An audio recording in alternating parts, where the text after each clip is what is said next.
Hola amigos, bienvenidos a Canal Animal Magazine. Hoy hablamos de Charles Dickens, 1812-1870. Es uno de los escritores más conocidos de la literatura universal. En su extensa obra combinó con maestría narración, humor, sentimiento trágico e ironía, con una ácida crítica social y una aguda descripción de gentes y lugares. Relatamos una de sus novelas titulada La casa hechizada. La casa, que es el tema de esta obra de Navidad, no la conocí bajo ninguna de las circunstancias fantasmales acreditadas, ni rodeada por ninguno de los entornos fantasmagóricos convencionales.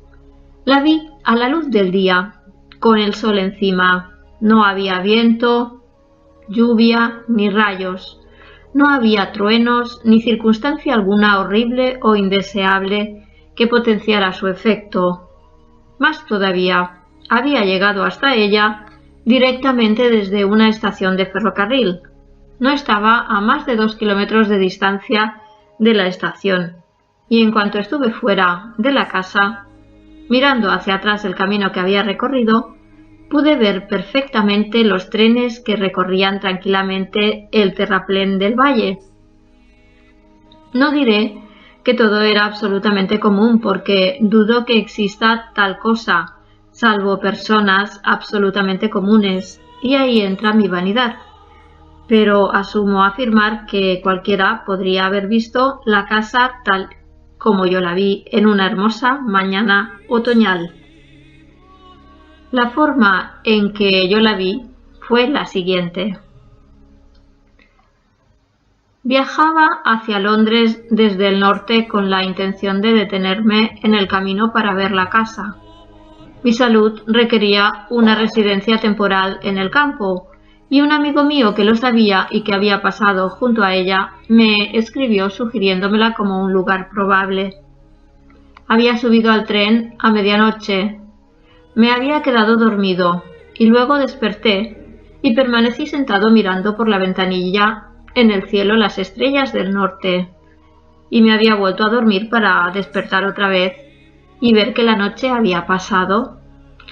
Con esa convicción desagradable, habitual en mí, de que no había dormido en absoluto a este respecto, y en los primeros momentos de estupor de esa condición, me avergüenza creer que habría dispuesto a pelearme con el hombre que se sentaba frente a mí si hubiera dicho lo contrario. Ese hombre que se sentaba frente a mí había tenido durante toda la noche, tal como tienen siempre los hombres de enfrente, demasiadas piernas, y todas ellas muy largas. Además de esta conducta irrazonable, que sólo cabía esperar de él, llevaba un lápiz y un cuaderno, y había estado todo el tiempo escuchando y tomando notas.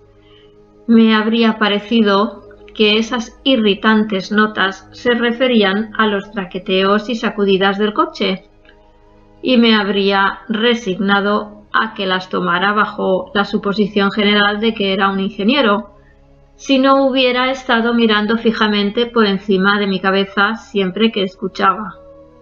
Era un caballero de ojos saltones y aspecto perplejo, y su proceder resultaba intolerable. La mañana era fría y desoladora. El sol todavía no estaba alto, y cuando miré hacia afuera y vi la pálida luz de los fuegos de aquella comarca del Hierro, así como la pesada cortina de humo que había estado suspendida entre las estrellas y yo, ahora lo estaba entre yo y el día. Me dirigí hacia mi compañero de viaje y le dije: «Le ruego que me perdone, señor, pero ¿observa algo particular en mí?». Pues en realidad parecía que estuviera tomando notas de mi gorra de viaje o de mi pelo con una minuciosidad que daba a entender que se estaba arrogando demasiadas libertades. El caballero de ojos saltones dejó de fijar la mirada que tenía puesta detrás de mí, como si la parte posterior del coche estuviera a 100 millas de distancia, y con una elevada actitud de compasión hacia mi insignificancia, dijo: ¿En usted, señor señor? Pregunté yo a mi vez, calentándome. No tengo nada que ver con usted, señor, replicó el caballero. Le ruego que me escuche, enunció esta vocal tras una pausa y la anotó. Al principio me alarmé, pues un lunático en el expreso sin ninguna comunicación con el revisor resulta una situación grave.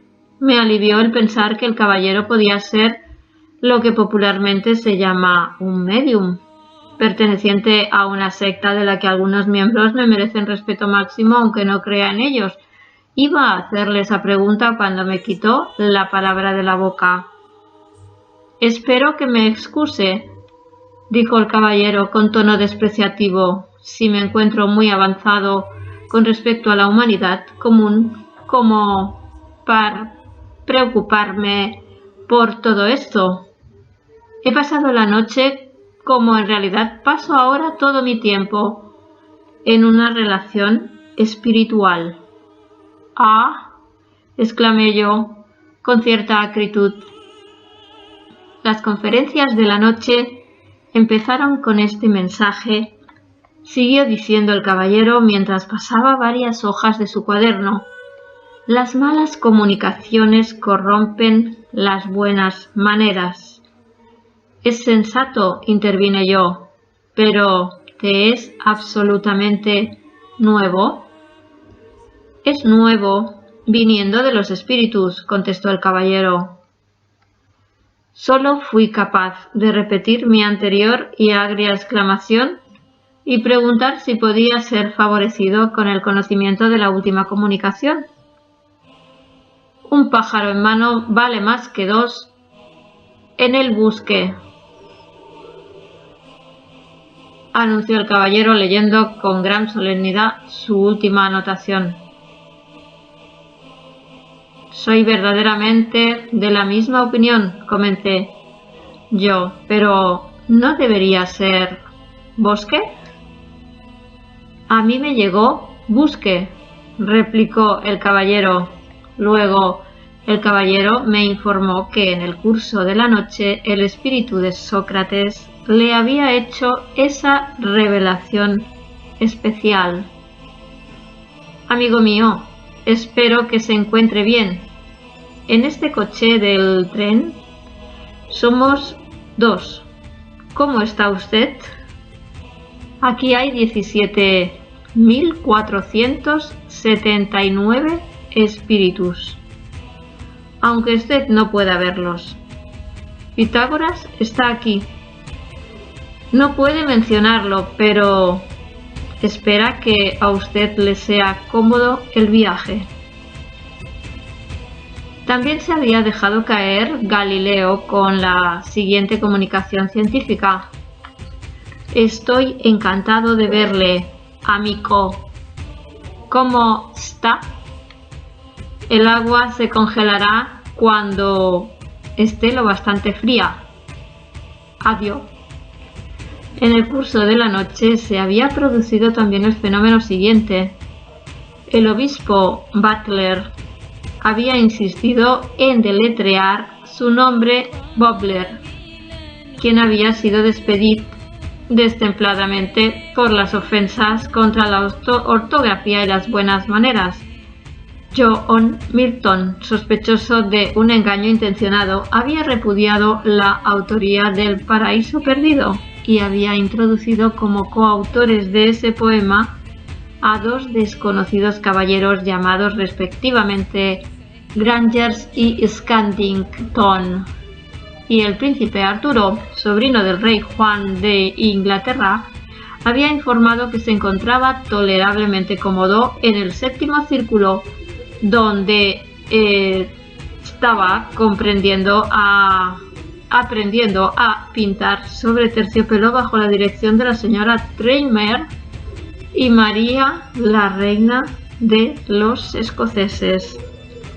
Si a todo esto le unimos la mirada del caballero que me favoreció con aquellas revelaciones confidenciales, se me excusará mi impaciencia por ver el sol naciente y contemplar el orden magnífico del vasto universo. En una palabra, estaba tan impaciente por ello que me alegré muchísimo de bajarme de la estación en la estación siguiente y cambiar aquellas nubes y vapores por el aire libre del cielo. Para entonces, hacía ya una mañana hermosa mientras caminaba pisando las hojas que había caído de los árboles dorados, marrones y rojizos, mientras contemplaba a mi alrededor la maravilla de la creación y pensaba en las leyes inmutables, inalterables y armoniosas que la sostenían. La relación espiritual del caballero me pareció de lo más pobre que podía contemplar este mundo, y en ese estado de infiel llegué frente a la casa y me detuve para examinarla atentamente. Era una casa solitaria, levantada en un jardín tristemente olvidado. Un cuadro de unos 2 acres pertenecía a la época de Jorge II, tan rígida, tan fría, tan formal y tan en mal estado como podría desear el más leal admirador del cuarteto completo de Jorges. Estaba deshabitada, pero hacía 1 o 2 años que la habían reparado, sin gastar mucho dinero para hacerla habitable.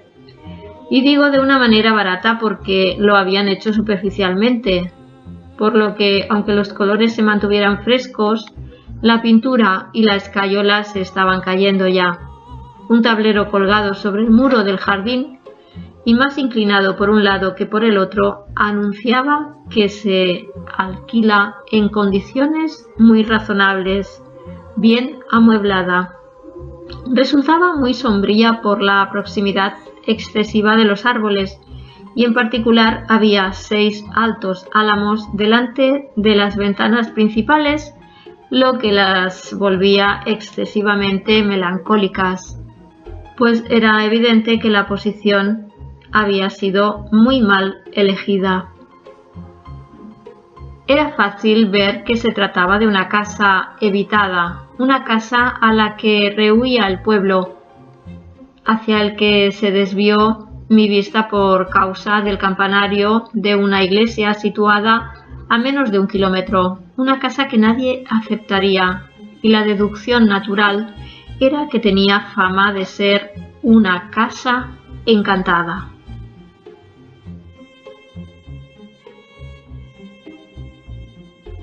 Bueno amigos, hasta aquí os dejamos con la primera parte de La casa hechizada de Charles Dickens. La próxima semana haremos un segundo capítulo de esta novela con el mismo título. Nos escuchamos. Hasta el próximo vídeo amigos. Saludos.